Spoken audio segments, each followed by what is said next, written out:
Hello students, my self उत्कर्ष श्रीवास्तव। और हम लोग नीट की और 11th की बायोलॉजी पढ़ रहे थे और हम लोग ने देखा था इसके पिछले लेक्चर में हम लोग ने पढ़ा था आपका एमिनो एसिड और मेटाबोलाइट्स पढ़ा था।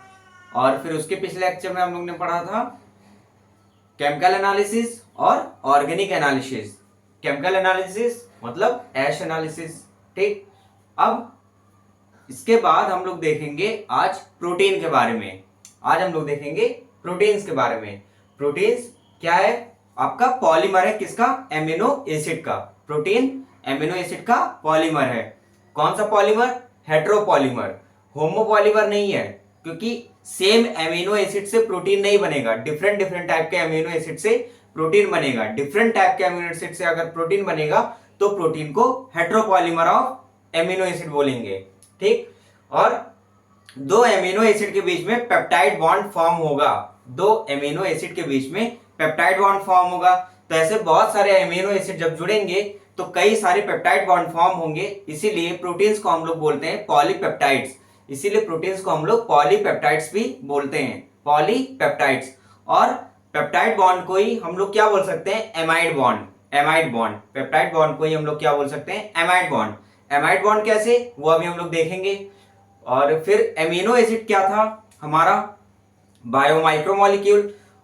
तो प्रोटीन्स क्या होगा हमारा? बायो मैक्रोमोलिक्यूल्स, क्योंकि एमिनो एसिड मोनोमर था और प्रोटीन्स पॉलीमर।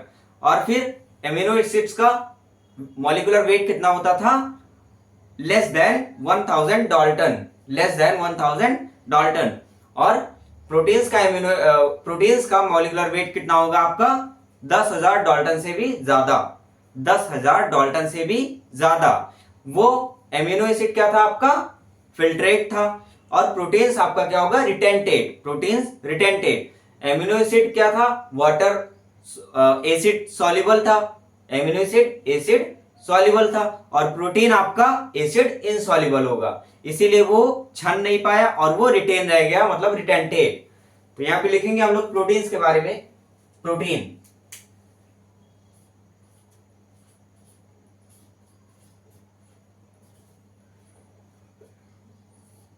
प्रोटीन्स क्या होते हैं आपके? Polymer of amino acid. पहले ये किसमें आएंगे आपके? बायो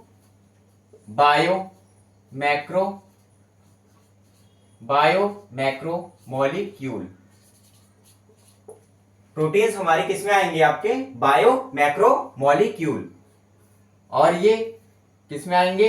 रिटेंटेट, मतलब जो रिटेन रह जाएंगे ऊपर ही, जो नहीं छन पाएंगे, रिटेंटेट। या इसी को बोल देंगे एसिड इनसॉल्युबल पूल में आएंगे। Acid insoluble pool, acid insoluble pool में आएंगे हमारे क्या? प्रोटीन्स। इनका मॉलिक्यूलर वेट कितना होता है? प्रोटीन्स का मॉलिक्यूलर वेट जो होगा वो कितना होगा आपका? More than 10,000 Dalton. More than 10,000 Dalton. Proteins का मॉलिक्यूलर वेट 10,000 डाल्टन से भी ज्यादा होगा। 10,000 डाल्टन से भी ज्यादा होगा। ये बायो मैक्रोमोलिक्यूल होंगे, ये रिटेंटेट होंगे, ये एसिड इनसॉल्युबल पूल में आएंगे। इनका मॉलिक्यूलर वेट 10,000 डाल्टन से भी ज्यादा होगा। ये सारी बातें हम लोग पहले भी कर चुके हैं। अब ये क्या होगा? प्रोटीन हेट्रोपॉलीमर ऑफ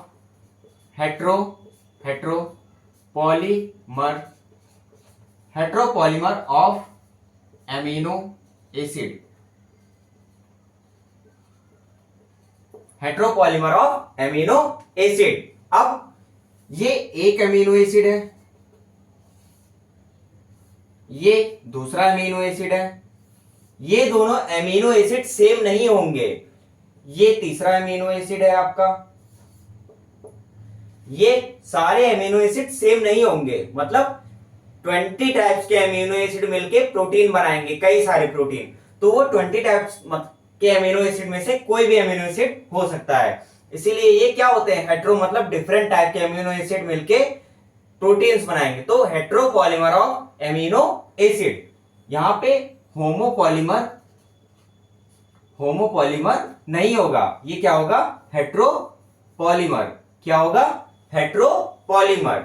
अब ये एक अमीनो एसिड और दूसरे अमीनो एसिड के बीच में बनता है आपका, क्या बनता है आपका, पेप्टाइड, पेप्टाइड बॉन्ड। क्या बनता है आपका, पेप्टाइड बॉन्ड या एमाइड बॉन्ड। एक अमीनो एसिड और दूसरे अमीनो एसिड के बीच में पेप्टाइड बॉन्ड बनता है। कौन सा बॉन्ड, पेप्टाइड बॉन्ड। कैसे बनता है वो भी बताएंगे। एक अमीनो एसिड और दूसरे अमीनो एसिड के बीच में पेप्टाइड बॉन्ड बनता है, तो ऐसे कई सारे अमीनो एसिड के बीच में कई सारे पेप्टाइड बॉन्ड बनेंगे। जब कई सारे पेप्टाइड बॉन्ड बनेंगे तो उनको बोलेंगे पॉलीपेप्टाइड। क्या बोलेंगे, पॉलीपेप्टाइड। कई सारे अमीनो एसिड मिलके क्या बनाएंगे, प्रोटीन्स, और उसमें कई सारे पेप्टाइड बॉन्ड होंगे, इसीलिए प्रोटीन्स को हम लोग क्या बोल सकते हैं, पॉलीपेप्टाइड। प्रोटीन्स को हम लोग और भी क्या बोल सकते हैं, also called, also called, also called polypeptide, also called polypeptide, also called polypeptide.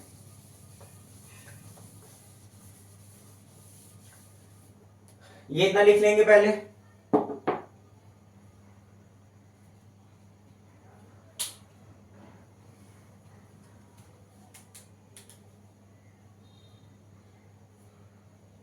अब ये जो पेप्टाइड बॉन्ड फॉर्म हुआ था वो कैसे होता है वो देखेंगे, उसके बारे में। जो पेप्टाइड बॉन्ड हमारा फॉर्म हुआ वो कैसे बना पेप्टाइड बॉन्ड, उसके बारे में देखेंगे।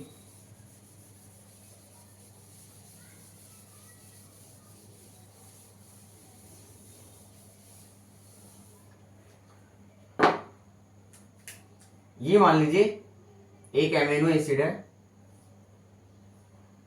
ये उसका एक वेरिएबल ग्रुप R1, इधर NH2, इधर हाइड्रोजन, मतलब ये तीन तो फिक्स रहेंगे आपके एमिनो एसिड में, और इधर COOH, COOH, और इधर दूसरा एमिनो एसिड हम लोग ले लेंगे C, इसका कोई वेरिएबल ग्रुप R2, R1, इसका वेरिएबल ग्रुप R1, इसका कोई वेरिएबल ग्रुप मान लीजिए R2, इधर COOH और इधर यही NH2, NHH, मतलब NH2, NHH, दो बार H या NH2 एक ही चीज हुआ। अब यहां पे तो हाइड्रोजन फिक्स रहेगा।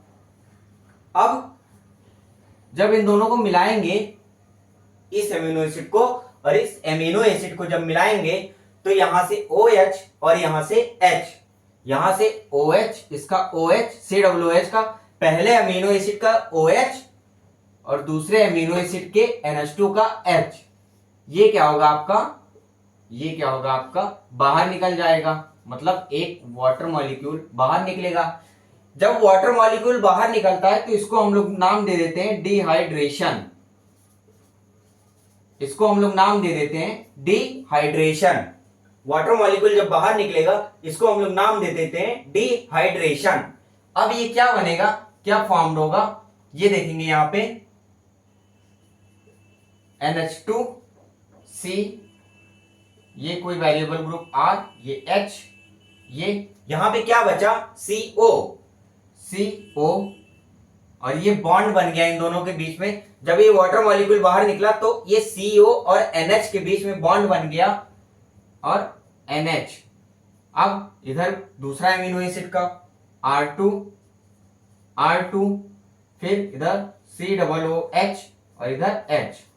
ये जो बॉन्ड बना हमारा CONH वाला बॉन्ड, इसको बोलते हैं हम लोग पेप्टाइड बॉन्ड। इसको क्या बोलते हैं हम लोग, peptide bond.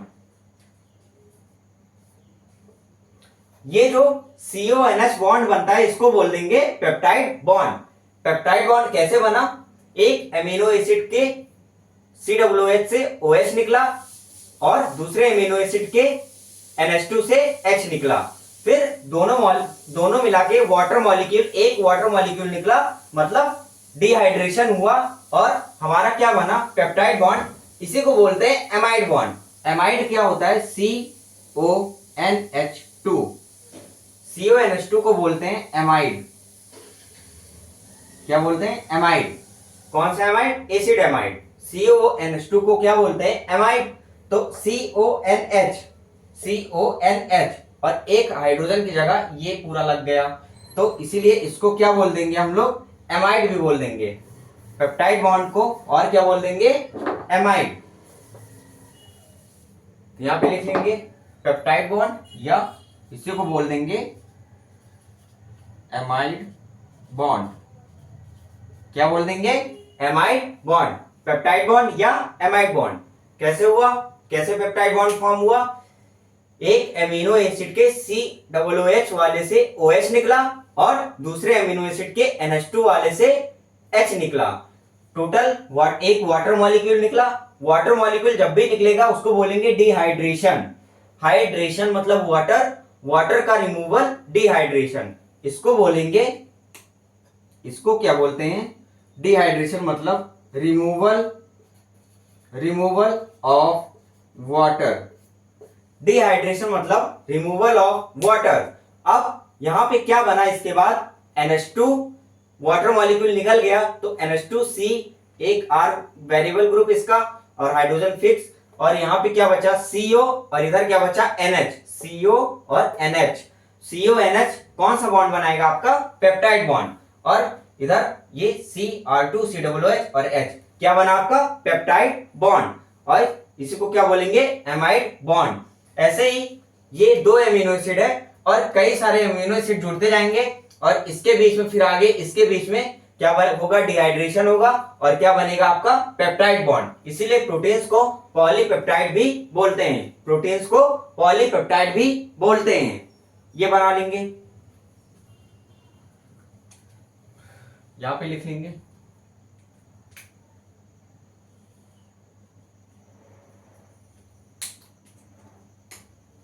Removal of water. यहां पे क्या लिखेंगे हम लोग, रिमूवल ऑफ वाटर। इसी को क्या बोला गया, डिहाइड्रेशन। क्या बोला, डिहाइड्रेशन।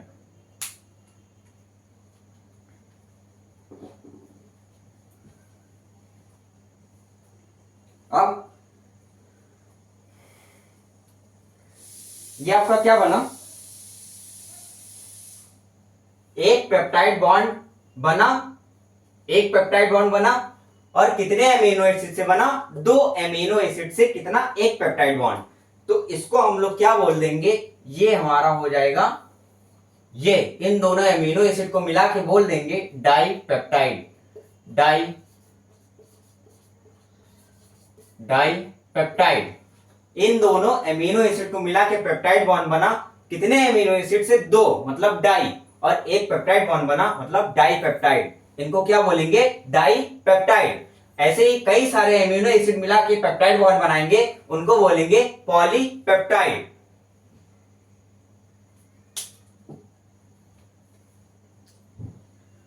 अब आगे देखेंगे,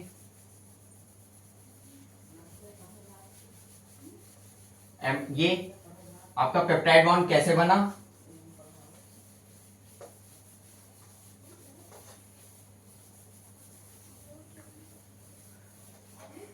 लिखेंगे कैसे बना आपका पेप्टाइड बॉन्ड। यहां पे हाउ फॉर्म पेप्टाइड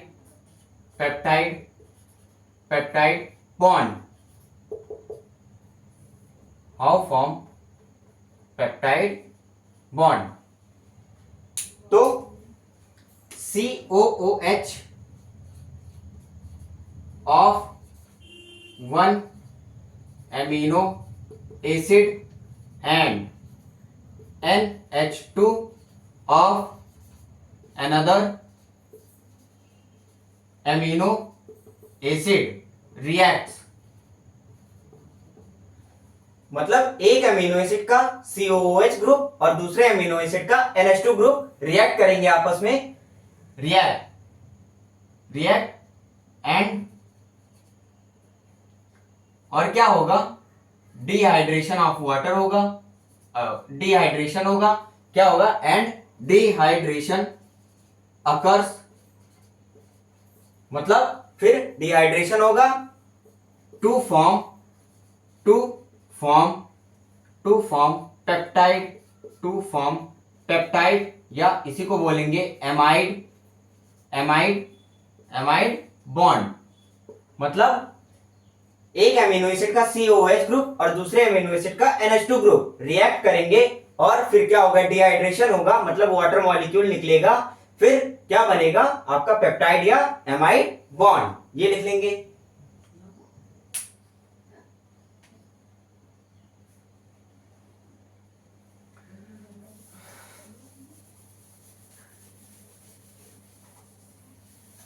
अब भी डिस्कस कर देते हैं। इन ए पॉलीपेप्टाइड, इन ए पॉलीपेप्टाइड चेन, पॉलीपेप्टाइड चेन में होता क्या है देखेंगे।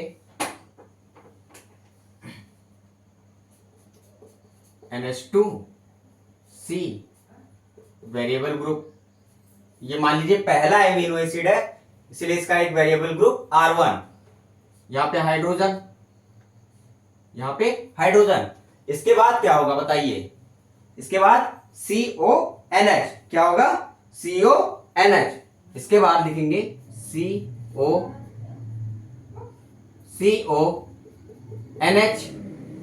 CONH। अब ऐसे कई सारे एमिनो एसिड जुड़ते जाएंगे, कई सारे एमिनो एसिड जुड़ते जाएंगे और पेप्टाइड बॉन्ड बनाते जाएंगे। यहां भी CONH, फिर इधर C, इधर COOH, और इधर आपका कोई वेरिएबल ग्रुप। मतलब ये पहला एमिनो एसिड है और बीच में कई सारे एमिनो एसिड है, और ये इनफाइनाइट एमिनो एसिड है, मतलब इसका नंबर नहीं पता तो इसलिए R इनफाइनाइट, मतलब ये इनफाइनाइट वाले एमिनो एसिड का वेरिएबल ग्रुप है R इनफाइनाइट। और यहां पे आपका हाइड्रोजन, अब ये देखिए फर्स्ट अमीनो एसिड जो होता है उसका टर्मिनल किस पे एंड हो रहा है, N पे, उसका टर्मिनल N पे एंड हो रहा है, और जो लास्ट अमीनो एसिड होगा उसका टर्मिनल C पे एंड होगा। फर्स्ट अमीनो एसिड का टर्मिनल N पे एंड होगा, N पे स्टार्ट होगा, और लास्ट वाले अमीनो एसिड का टर्मिनल किस पे होगा, C पे। ये लेफ्ट एंड, ये राइट एंड, ये लेफ्ट एंड, ये राइट एंड, ये कौन सा होगा, N टर्मिनल, ये होगा आपका,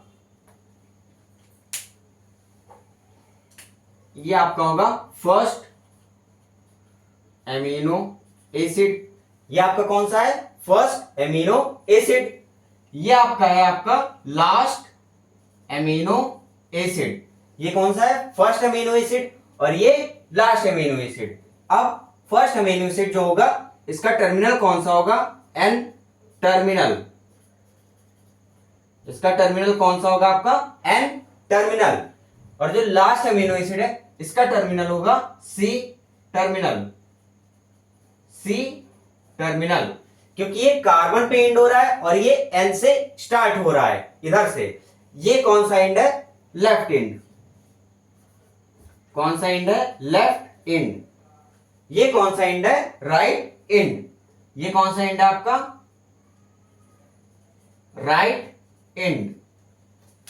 ये आपका फर्स्ट अमीनो एसिड है, ये लास्ट अमीनो एसिड है, यहां पे एमाइड बॉन्ड फॉर्म हुआ और यहां पे इधर भी एमाइड बॉन्ड फॉर्म हुआ, बीच में भी कई सारे एमाइड बॉन्ड फॉर्म हुए।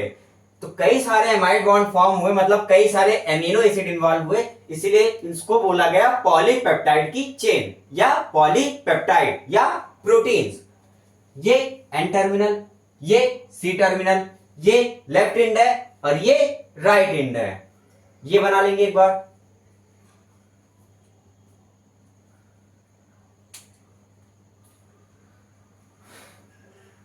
अब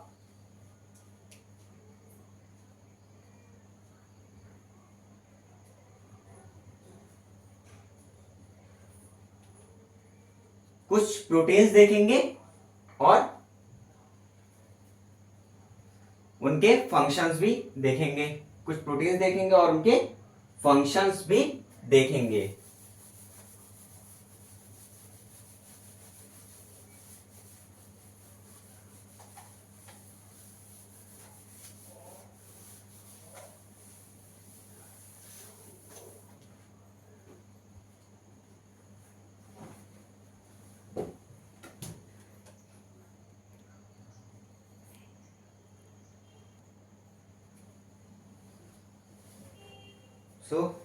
अब हम लोग देखेंगे some proteins and their function, मतलब कुछ प्रोटीन्स और उनके functions. Collagen, trypsin, insulin, antibodies, receptors और ग्लूट4, ये सारे के सारे आपके क्या हैं? प्रोटीन्स हैं। कोलेजन एक प्रोटीन होता है, इसका फंक्शन क्या है? इंटरसेलुलर ग्राउंड सब्सटेंस, मतलब सेल के अंदर जो भी सब्सटेंस होते हैं, सेल के अंदर जो भी सब्सटेंस होते हैं, एनिमल सेल में जो भी सब्सटेंस होते हैं, वो सारे के सारे इंटरसेलुलर ग्राउंड सब्सटेंस क्या होते हैं? आपके कोलेजन प्रोटीन्स के। कौन से प्रोटीन्स के? कोलेजन प्रोटीन्स के। मतलब मान लीजिए ये एक सेल है, ये एक सेल है, एनिमल सेल, इसके अंदर जितने भी फाइबर्स और सारी चीजें पाई जाएंगी, तो इसके इस सेल के अंदर जो भी फाइबर्स और ये सारी चीजें होंगी, वो सारी की सारी आपकी कोलेजन प्रोटीन से बनी होंगी। किससे बनी होंगी? आपकी कोलेजन प्रोटीन से बनी होंगी। किससे? कोलेजन प्रोटीन से। और ये जो कोलेजन प्रोटीन होता है, ये most abundant protein in animal world, मतलब एनिमल वर्ल्ड में, मतलब एनिमल्स में, ह्यूमंस में, एनिमल्स में सबसे ज्यादा पाया जाने वाला प्रोटीन कोलेजन प्रोटीन है।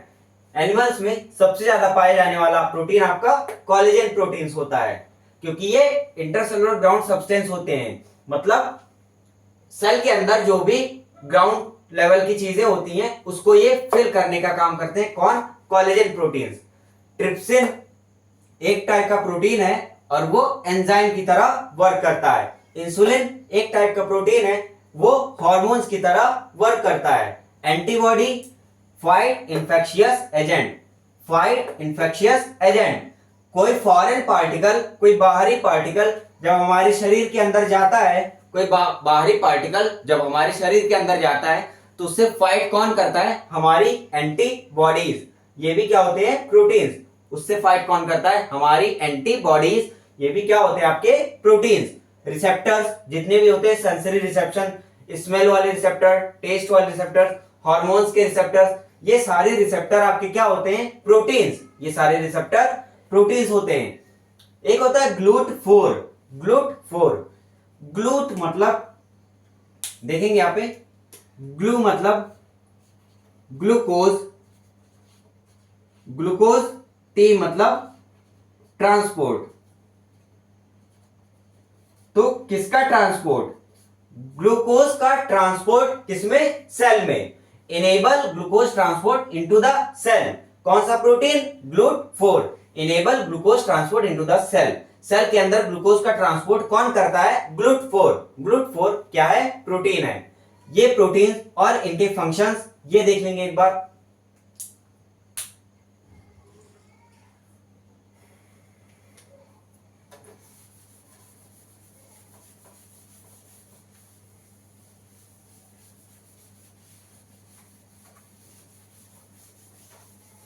दो प्रोटीन्स दी हुई हैं, एक तो कोलेजन और एक रूबिस्को। दो प्रोटीन्स दी हुई हैं एनसीईआरटी में, एक कोलेजन और एक रूबिस्को।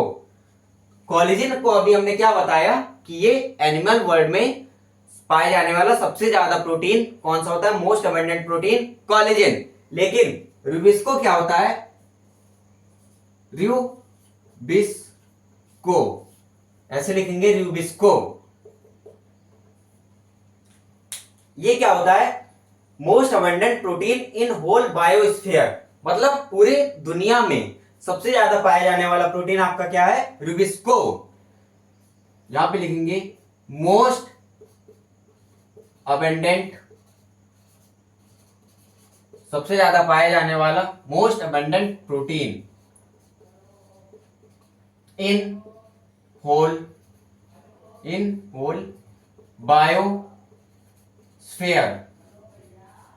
पूरे दुनिया में, संसार में पाया जाने वाला सबसे ज्यादा प्रोटीन आपका रूबिस्को है।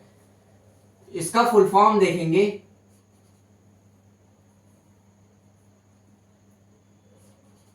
आर से आर यू से राइबोलोज, बिस से बिस फॉस्फेट,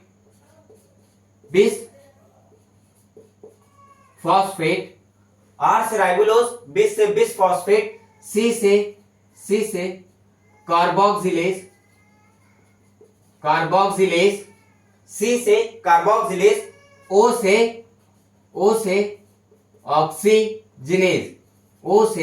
ऑक्सीजिनेज, आर यू से राइबोलोज, बिस से बिस फॉस्फेट, सी से कार्बोक्सिलेज, ओ से ऑक्सीजिनेज। मतलब रूबिस्को का फुल फॉर्म होगा आपका राइबोलोज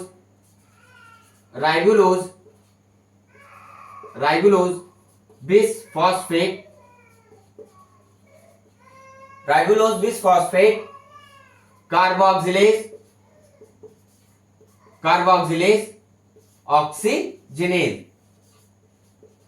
कार्बोक्सिलेज, ऑक्सीजिनेज। ये क्या होता है आपका रूबिस्को? ये एक ऐसा प्रोटीन है जो पूरे बायोस्फीयर में सबसे ज्यादा पाया जाने वाला है। कौन? रूबिस्को। अब यहां पे देखेंगे, सारे जितने भी एंजाइम होते हैं वो सारे के सारे क्या होते हैं? आपके प्रोटीन होते हैं। जितने भी एंजाइम होते हैं वो सारे के सारे प्रोटीन होते हैं, एक्सेप्ट राइबोजाइम। यहां पे लिखेंगे ऑल एंजाइम्स आर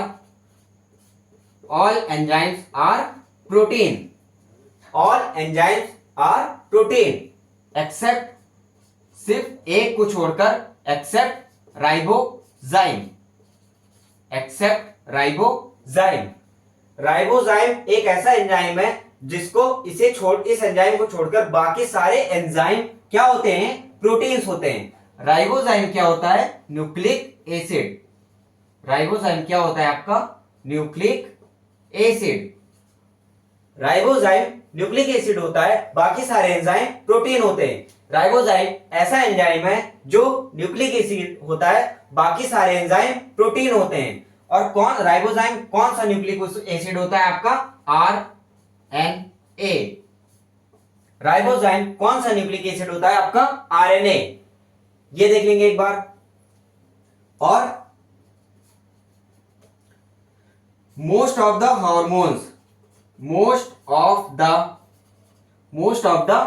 हॉर्मोन्स मतलब मैक्सिमम हार्मोन्स, सारे हार्मोन्स नहीं, मैक्सिमम हार्मोन्स। ब्रैकेट में लिख लेंगे, यहां पे ब्रैकेट में, नॉट ऑल हार्मोन्स, सारे हार्मोन्स नहीं, most of the hormones are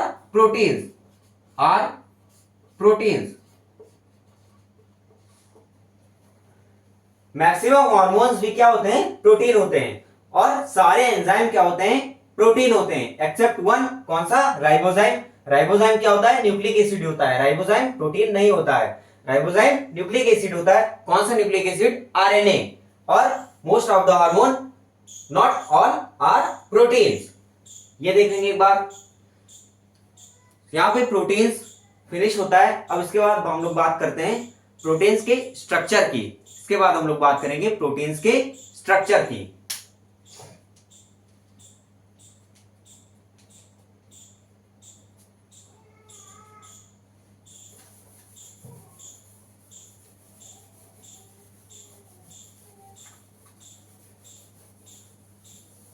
यहां पे हम लोग बात करेंगे अब प्रोटीन्स के स्ट्रक्चर की।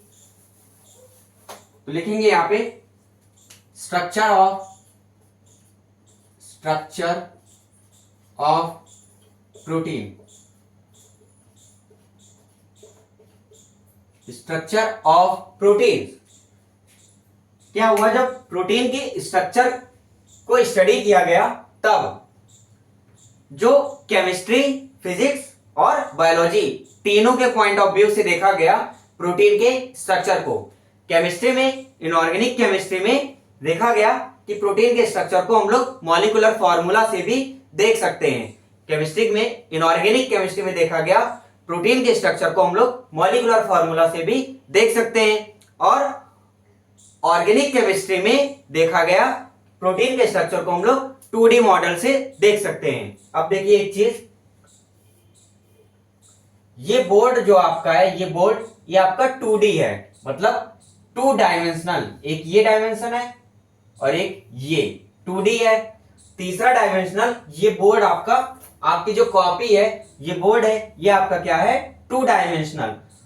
ये एक डायमेंशन, ये दूसरा डायमेंशन। अब जब इसको इस ओरिजिन से इधर बाहर निकालेंगे तो एक डायमेंशन ये, एक डायमेंशन ये और एक डायमेंशन ये बाहर की तरफ, इसको बोलेंगे 3D।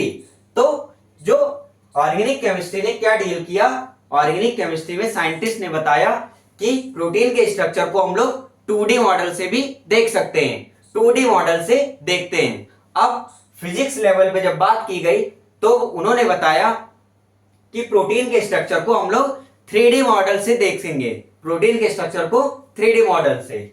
ये एक डायमेंशन, ये दूसरा, और ये बाहर की तरफ जो निकला ये तीसरा। ये बोर्ड जो है आपका ये 2D होता है, कॉपी जो होती है आपकी जिसमें आप लिखते हैं वो भी 2D होता है, 1 2, और ये बाहर की तरफ जब निकलेगा तो इसको बोलेंगे 3D। जैसे ये एक इधर, एक इधर, एक इधर और एक ब्लैक वाला ऊपर, ये आपका 3D है। ये आपका क्या है, 3D, 3 डायमेंशन है, ठीक। तो ये बोर्ड 2D है, और जब इस पे ये ऐसे रख देंगे, एक बाहर की तरफ, एक ऊपर, एक उधर, वर्टिकल और एक हॉरिजॉन्टल, ये आपका क्या है, 3D। तो इनऑर्गेनिक केमिस्ट्री में तो मॉलिक्यूलर फार्मूला से ही बात हुई थी। प्रोटीन के स्ट्रक्चर को स्टडी करने के लिए इनऑर्गेनिक केमिस्ट्री में मॉलिक्यूलर फार्मूला की बात हुई, और ऑर्गेनिक केमिस्ट्री में 2D मॉडल से हेल्प लिया गया। लेकिन फिजिक्स लेवल पे, फिजिक्स में 3D मॉडल से हेल्प लिया गया। जब बायोलॉजी लेवल पे इसकी बात करेंगे तो प्रोटीन के स्ट्रक्चर को 4 लेवल पे बांटा गया, 4 लेवल पे प्रोटीन की स्टडी की गई। बायोलॉजिस्ट लोगों ने क्या किया, प्रोटीन्स के स्ट्रक्चर को 4 लेवल पे स्टडी किया।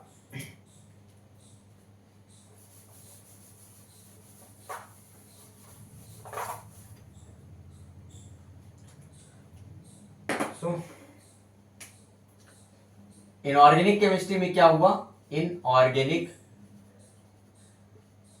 केमिस्ट्री, इनऑर्गेनिक केमिस्ट्री में किसका यूज हुआ, आपका मॉलिक्यूलर फॉर्मूले का यूज हुआ, मॉलिक्यूलर फॉर्मूला यूज हुआ, ठीक, मॉलिक्यूलर फॉर्मूला यूज हुआ। और ऑर्गेनिक केमिस्ट्री में क्या यूज हुआ, ऑर्गेनिक केमिस्ट्री में क्या यूज हुआ, आपका 2D मॉडल, इसकी हेल्प ली गई। ऑर्गेनिक केमिस्ट्री में 2D मॉडल की हेल्प लिया गया, क्यों, इस प्रोटीन के स्ट्रक्चर को मेंटेन, मतलब स्टडी करने के लिए। जैसे बेंजीन, ये क्या है आपका, बेंजीन। अब ये बेंजीन बोर्ड पे ही बना है, मतलब ये 2D है, ठीक, ये 2D है बेंजीन। ये सारी चीजें आपकी ऑर्गेनिक केमिस्ट्री में आएंगी, तो ये 2D मॉडल हो गया। अब फिजिक्स लेवल पे जब बात की गई, मतलब फिजिसिस्ट ने जब बात की तो 3D मॉडल पे इसकी स्टडी की, 3D मॉडल से इसकी स्टडी की। जब बायोलॉजिस्ट ने बात की, जब बायोलॉजिस्ट ने बात की तो इसकी स्टडी किस लेवल पे, कितने लेवल पे हुई, 4 लेवल पे, 4 लेवल पे प्रोटीन के स्ट्रक्चर की स्टडी हुई बायोलॉजिस्ट में। हम लोगों को यही 4 लेवल पढ़ने हैं, यही 4 लेवल हम लोगों को कंटिन्यू करने हैं। और वो 4 लेवल क्या थे हमारे, primary structure of protein, secondary structure of protein, tertiary structure of protein और क्वाटरनरी मतलब चौथा क्वाटरनरी स्ट्रक्चर ऑफ प्रोटीन देखेंगे। पहला देखेंगे प्राइमरी स्ट्रक्चर ऑफ प्रोटीन। पहला देखेंगे प्राइमरी स्ट्रक्चर। पहला क्या होगा? Primary structure. इसमें हम लोग देखेंगे कि इसमें जो प्राइमरी स्ट्रक्चर में होता क्या है, एक लीनियर चेन बनी होती है, मतलब ना कहीं पे मुड़ी ना कोई हेलिकल पाथ होता है, सीधे सीधे linear chain of amino acid. Linear chain of amino acid primary structure क्या होगा आपका? Linear chain of amino acid. Primary structure में क्या होता है? लीनियर चेन होती है, मतलब एक सीधी सीधी चेन होती है किसकी? एमिनो एसिड की। किसकी? एमिनो एसिड की। अब ये जो प्राइमरी स्ट्रक्चर होता है प्रोटीन का, ये क्या होता है आपका? अनस्टेबल होता है। ये क्या होता है? अनस्टेबल होता है। अगर ये प्राइमरी स्ट्रक्चर स्टेबल होता तो इसके आगे सेकेंडरी, टर्सरी, क्वाटरनरी इनकी बात ही नहीं होती। अगर ये प्राइमरी स्ट्रक्चर स्टेबल होता तो सेकेंडरी, टर्सरी, क्वाटरनरी इन स्ट्रक्चर की बात ही नहीं होती। तो प्राइमरी स्ट्रक्चर क्या होता है? अनस्टेबल होता है। अनस्टेबल क्यों होता है? क्योंकि ये थ्रेड लाइक स्ट्रक्चर होता है। ये थ्रेड लाइक स्ट्रक्चर होता है और ये फिर अपने ऊपर ही, मतलब अपने ऊपर ही ये एक थ्रेड लाइक स्ट्रक्चर होता है। अब ये अपने ऊपर ही लिपट जाता है, अपने ऊपर लिपट के ये सेकेंडरी स्ट्रक्चर बनाता है। तो ये अभी देखेंगे प्राइमरी स्ट्रक्चर ऑफ प्रोटीन। ये क्या होता है आपका? अनस्टेबल। अब ये क्या होता है? अनस्टेबल क्यों होगा? Because thread like structure folded upon itself, folded upon itself, folded upon itself to form secondary structure of protein। ये थ्रेड लाइक स्ट्रक्चर होता है प्राइमरी स्ट्रक्चर, और ये अपने ऊपर ही फोल्ड हो जाता है और वो सेकेंडरी स्ट्रक्चर बना देता है, इसीलिए प्राइमरी स्ट्रक्चर आपका अनस्टेबल हो जाता है। प्राइमरी स्ट्रक्चर आपका अनस्टेबल हो जाता है। जैसे ये क्या बताता है आपका? प्राइमरी स्ट्रक्चर क्या बताता है? Give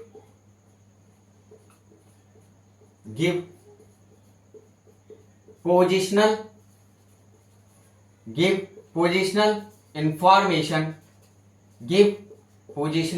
information of amino acid. Primary structure amino acid के पोजीशन को इंफॉर्म करता है कि वो एमिनो एसिड किस पोजीशन पे है। प्राइमरी स्ट्रक्चर एमिनो एसिड के पोजीशन को इंफॉर्म करता है कि वो एमिनो एसिड किस पोजीशन पे है। इस प्राइमरी स्ट्रक्चर ऑफ प्रोटीन्स में, ये जो प्राइमरी स्ट्रक्चर है प्रोटीन का, इसमें केवल पेप्टाइड बॉन्ड होंगे। Only peptide bond. इसमें क्या होगा? केवल और केवल पेप्टाइड बॉन्ड होंगे। इसमें केवल और केवल पेप्टाइड बॉन्ड होंगे। जैसे देखेंगे ये एक अमीनो एसिड है, ये दूसरा अमीनो एसिड है, ये तीसरा अमीनो एसिड है, ये चौथा अमीनो एसिड है, एंड सो ऑन। इसके आगे भी चलते जाएंगे। अब ये जो है इधर से, मतलब ये एक लीनियर चेन हो गई किसकी? हमारी एमिनो एसिड की लीनियर चेन हो गई, इसलिए इसको बोला गया प्राइमरी स्ट्रक्चर ऑफ प्रोटीन। इसको बोला गया प्राइमरी स्ट्रक्चर ऑफ प्रोटीन। अब यहां पे एक हो जाएगा लास्ट एमिनो एसिड। ये क्या है? फर्स्ट एमिनो एसिड, ये लास्ट एमिनो एसिड, ये आपका फर्स्ट है और ये कौन सा है, लास्ट है। ठीक, ये फर्स्ट ये लास्ट, सो ये एमिनो एसिड की पोजीशन को बता रहा है, इसीलिए ये प्राइमरी स्ट्रक्चर क्या बताता है, positional information of amino acid, कि एमिनो एसिड किस पोजीशन पे है। ये आपका क्या है, पेप्टाइड बॉन्ड,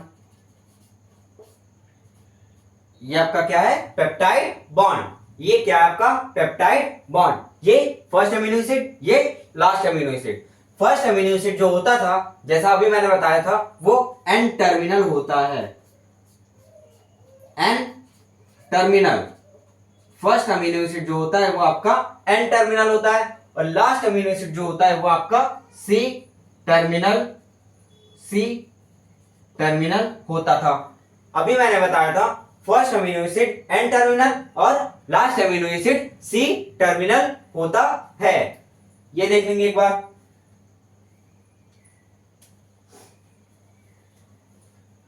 अब क्या हुआ, ये एक थ्रेड लाइक स्ट्रक्चर है, मतलब एक धागे की तरह सीधे एकदम स्ट्रक्चर है।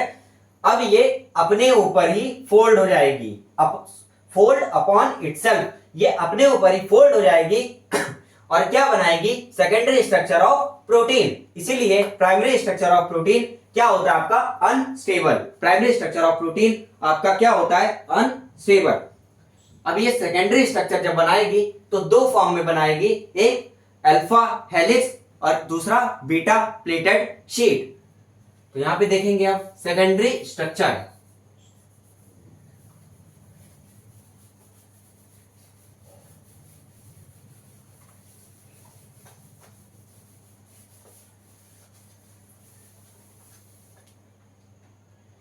यहां पे देखेंगे सेकेंडरी स्ट्रक्चर।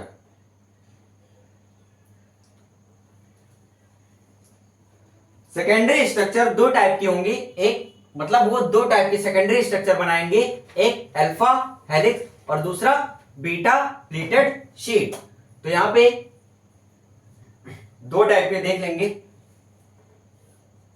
वो प्राइमरी स्ट्रक्चर अपने ऊपर ही फोल्ड अपॉन इटसेल्फ होकर दो टाइप के स्ट्रक्चर बनाएंगे, एक अल्फा हेलिक्स और दूसरा बीटा प्लेटेड शीट। ये हेलिकल पाथ में होगा, कौन से मैनर में, राइट हैंडेड, मतलब इधर राइट हैंडेड होगा, राइट हैंडेड हेलिक्स होगा, और ये एक शीट की तरह होगा, ये राइट हैंडेड हेलिक्स होगा और ये एक शीट की तरह होगा। कैसे बनेगा देखेंगे यहां पे। ये आपका क्या हुआ, राइट हैंडेड। अगर ये ऐसे होता तो ये लेफ्ट हैंडेड होता, लेकिन ये कैसा होता है, राइट हैंडेड। ये कैसा होता है आपका, right handed.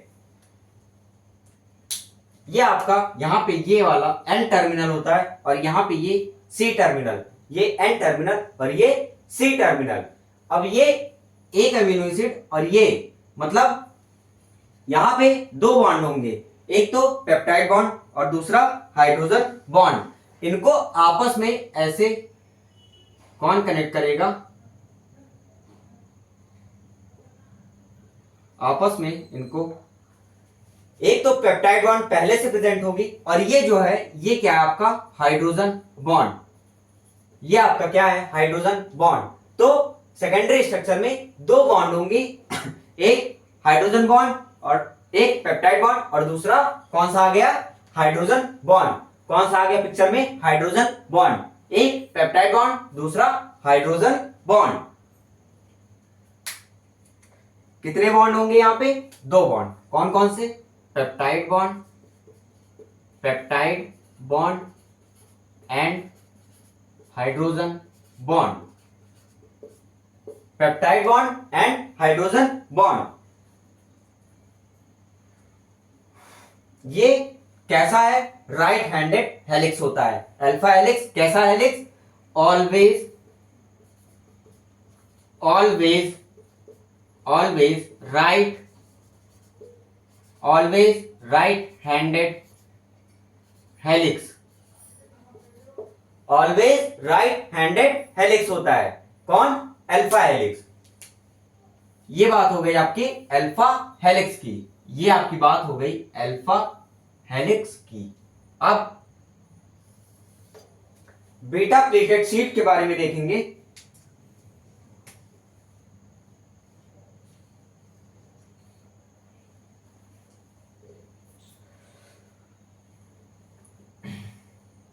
Alpha helix, beta pleated sheet.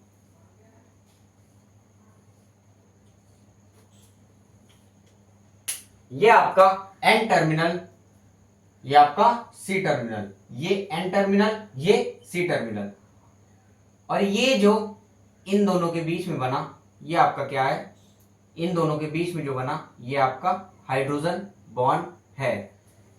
एक तो पहले से प्रेजेंट है जो प्रोटीन्स में होता है पेप्टाइड बॉन्ड, और ये क्या है, हाइड्रोजन बॉन्ड। ये क्या है आपका हाइड्रोजन बॉन्ड। ये एक शीट की तरह होता है, इसीलिए इसको बोला गया बीटा प्लेटेड शीट। ये हेलिकल पाथ फॉलो करता है, इसीलिए इसको बोला गया अल्फा हेलिक्स। क्या होगा यहाँ पे, कौन कौन से बॉन्ड होंगे, एक पेप्टाइड बॉन्ड और एक हाइड्रोजन बॉन्ड। यहाँ पे भी दो ही बॉन्ड होंगे, जैसे इसमें peptide bond and hydrogen bond, वैसे यहाँ पे भी दो बॉन्ड होंगे, एक पेप्टाइड बॉन्ड और हाइड्रोजन बॉन्ड।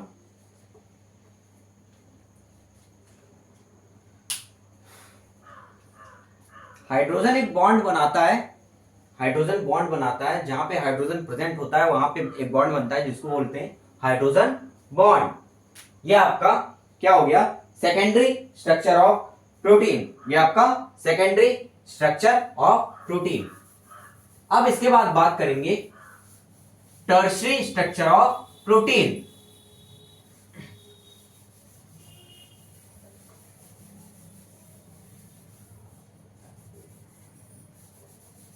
क्या बात करेंगे आप, tertiary structure of proteins.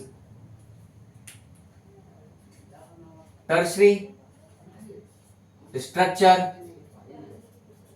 Of proteins.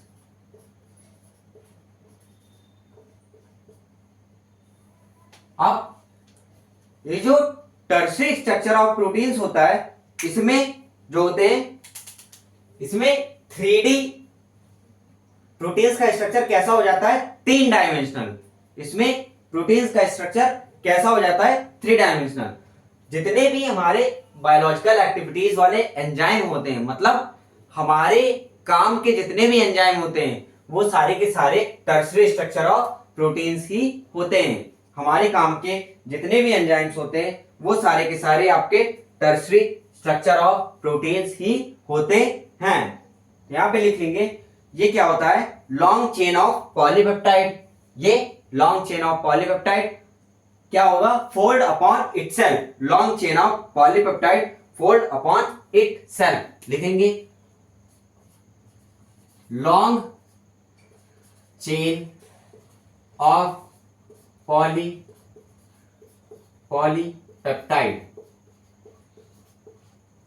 Polypeptide fold upon, long chain of polypeptide fold upon itself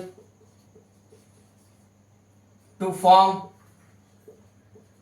like a woolen ball, like a woolen, like a woolen ball। मतलब ये polypeptide की long chain है, वो अपने ऊपर ही फोल्ड होकर क्या बना रही है, वुलन बॉल के वुलन बॉल की तरह शेप ले रही है। वुलन बॉल क्या होगा, ऊन का गोला जो आपने देखा होगा, ऊन का, उसी की तरह ये शेप ले लेगी और क्या बना लेगी, टर्शरी स्ट्रक्चर ऑफ प्रोटीन। क्या बना लेगी, टर्शरी स्ट्रक्चर ऑफ प्रोटीन। अब यहां पे क्या होगा, टर्शरी स्ट्रक्चर ऑफ प्रोटीन्स में क्या होगा, ऑल एंजाइम्स, यहां पे आ जाएंगे ऑल एंजाइम्स। जितने भी एंजाइम्स होंगे वो सारे के सारे टर्शरी स्ट्रक्चर ऑफ प्रोटीन्स होंगे, एक्सेप्ट ऑल एंजाइम्स, एक्सेप्ट कौन सा एंजाइम, एक एंजाइम को छोड़कर बाकी सारे के सारे टर्सरी स्ट्रक्चर ऑफ प्रोटीन्स होते हैं। कौन सा? राइबोजाइम। राइबोजाइम प्रोटीन नहीं होता, न्यूक्लिक एसिड होता है। और कौन सा nucleic acid? RNA, ribo nucleic acid. Ribo nucleic acid होता है राइबोजाइम। बाकी सारे enzyme tertiary structure of protein होते हैं। तो ये जो टर्सरी स्ट्रक्चर ऑफ प्रोटीन्स है, ये हमारे बहुत सारे बायोलॉजिकल एक्टिविटीज के लिए बहुत इंपॉर्टेंट रोल प्ले करता है, क्योंकि इसमें एंजाइम्स आते हैं। सो यहां पे लिखेंगे all enzymes, so tertiary structure, so tertiary structure of proteins play important role in many biological activities, in many biological activities.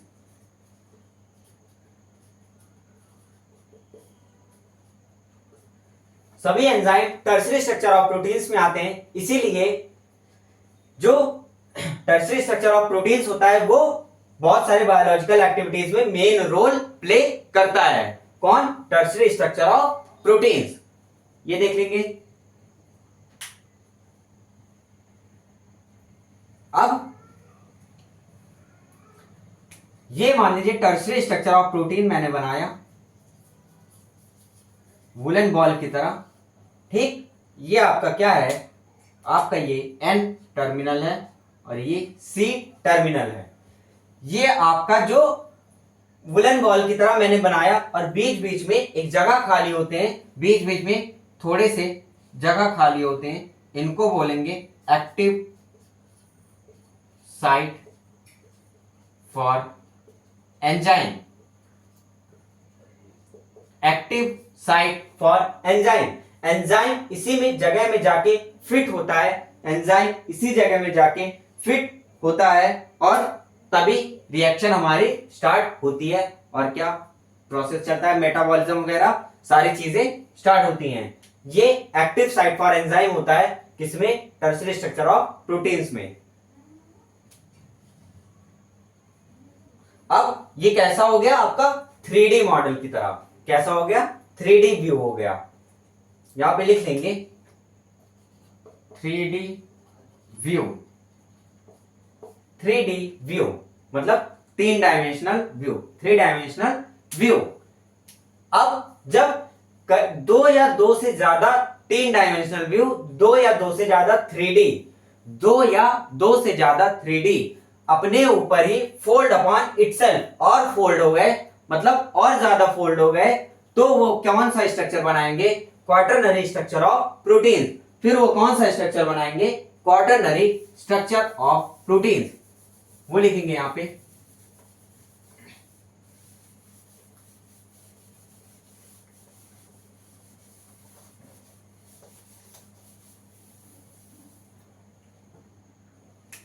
Quaternary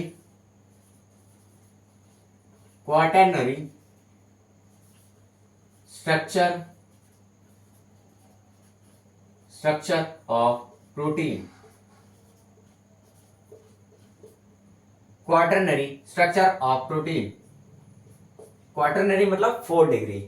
quaternary structure of protein, इसमें क्या होगा? 2 या मोर देन 2 3D, 2 या more than 2 3D chains joined by disulphide bond. अब इसमें एक और bond picture में आएगा। कौन कौन सा? एक तो आपका पेप्टाइड बॉन्ड, हाइड्रोजन बॉन्ड, और तीसरा आएगा डाइसल्फाइड बॉन्ड। यहां पे लिखेंगे 2 और मोर देन 2 और more then 2 polypeptide chain, polypeptide 2 और more then 2 polypeptide chain joined by disulphide bond. Disulphide sulphide bond, मतलब दो सल्फर होंगे और उसी को क्या बोला गया डाई सल्फाइड बॉन्ड।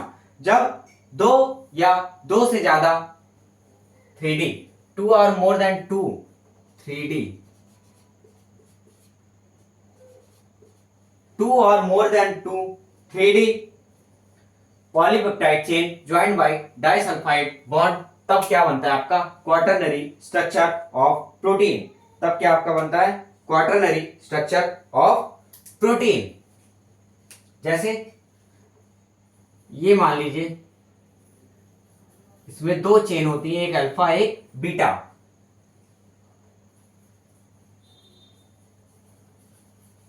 ये एक मान लीजिए ये एक वुलन बॉल है, ये भी एक वुलन बॉल है, दोनों 3D हैं, दोनों 3D हैं। ये एक दूसरे से कैसे ज्वाइन होंगी, एक दो सल्फर मॉलिक्यूल से, दो सल्फर से ज्वाइन होगी, मतलब ये क्या हो गया आपका डाइसल्फाइड बॉन्ड। कैसे होगा, एक सल्फर दो सल्फर, कैसे ज्वाइन हुआ, एक सल्फर दो सल्फर, मतलब दो सल्फर से हर जगह, दो सल्फर से हर जगह ज्वाइंट होंगे, इसी को बोला गया disulphide bond. Disulphide bond, इसको क्या बोला गया डाई सल्फाइड बॉन्ड। इसकी एक चेन को बोलेंगे अल्फा चेन, एक चेन को बोलेंगे इसकी अल्फा चेन, इसकी एक चेन को क्या बोलेंगे अल्फा चेन, दूसरी चेन को बीटा चेन। इसकी एक पॉलीपेप्टाइड चेन को अल्फा चेन, दूसरी पॉलीपेप्टाइड चेन को क्या बोलेंगे बीटा चेन। ये भी 3D है, ये भी 3D है, ये भी वुलन बॉल की तरह है, ये भी वुलन बॉल की तरह है। इन दोनों को आपस में जोड़ दिया तो क्या बन गया क्वाटरनरी स्ट्रक्चर ऑफ प्रोटीन। किससे जोड़ा डाइसल्फाइड बॉन्ड से, किससे जोड़ा डाइसल्फाइड बॉन्ड से। और इसमें हाइड्रोजन बॉन्ड और पेप्टाइड बॉन्ड पहले से प्रेजेंट था, और एक तीसरा बॉन्ड पिक्चर में आया, कौन सा डाइसल्फाइड बॉन्ड, कौन सा डाइसल्फाइड बॉन्ड। अब इसके एग्जाम्पल लिख लीजिए। पहला तो ह्यूमन हीमोग्लोबिन, ह्यूमन हीमोग्लोबिन, इसमें क्या होगा दो चेन, दो पॉलीपेप्टाइड चेन अल्फा के होंगे और दो पॉलीपेप्टाइड चेन बीटा के होंगे। ह्यूमन हीमोग्लोबिन में दो अल्फा और दो बीटा। ह्यूमन हीमोग्लोबिन में दो अल्फा चेन के पॉलीपेप्टाइड, दो बीटा चेन के, दो बीटा पॉलीपेप्टाइड के चेन और दो अल्फा चेन के अल्फा पॉलीपेप्टाइड के चेन होंगे। ह्यूमन हीमोग्लोबिन में दो अल्फा पॉलीपेप्टाइड के चेन होंगे और दो बीटा पॉलीपेप्टाइड के चेन होंगे। मतलब ह्यूमन हीमोग्लोबिन में टोटल 4 सब यूनिट होती हैं। किसकी, हीमोग्लोबिन की। टोटल कितनी पॉलीपेप्टाइड चेन हुई, total 4 polypeptide chain. Human haemoglobin में टोटल 4 पॉलीपेप्टाइड चेन होंगी या 4 सब यूनिट होंगी ह्यूमन हीमोग्लोबिन में। दूसरा एग्जांपल लिखेंगे इंसुलिन, इंसुलिन हार्मोन।